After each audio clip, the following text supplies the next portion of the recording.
Assalamualaikum warahmatullahi wabarakatuh. Perkenalkan, saya Isa sama Bilqis Nabila dengan NIM A11 2023 15043. Pertama-tama di bagian folder app view membuat 3 file, yaitu vhome PHP, vproduct PHP, dan vkeranjang.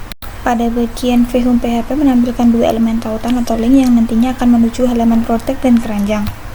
Pada bagian home titik PHP, function index memanggil vhome.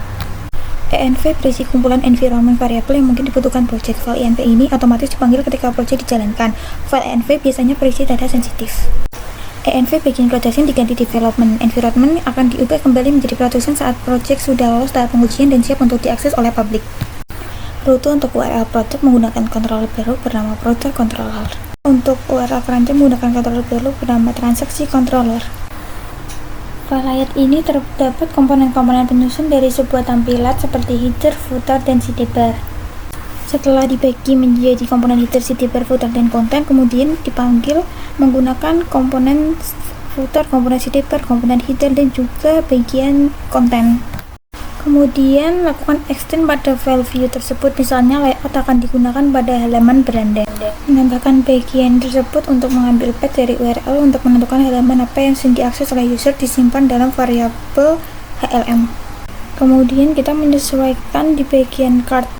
Selanjutnya, website akan dibatasi aksesnya, hanya user yang sudah login yang bisa mengakses menu-menu yang ada. Isi file layout clay PHP ini sama dengan file layout PHP, tapi pada file layout clay PHP hanya melakukan render untuk konten di dalam tag main, tidak melakukan render untuk header, sidebar, dan juga footer. Kemudian di bagian sini tambahkan variabel untuk komponen form dan letakkan di situ. Pada bagian sini digunakan untuk menampilkan apabila login salah. Load controller digunakan untuk menampilkan form dan memproses data yang dikirimkan dari form tersebut.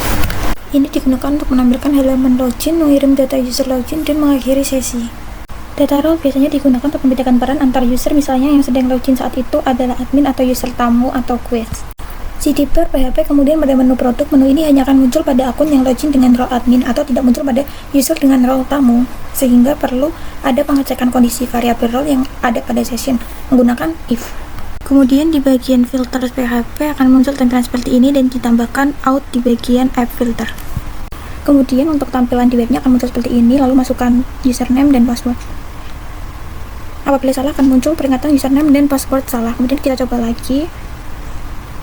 Nah, ketika sudah masuk akan terdapat tampilan seperti ini. Kemudian kita logout, kita coba di bagian keranjang. Kita akan diarahkan untuk login kembali seperti yang ada di video tersebut.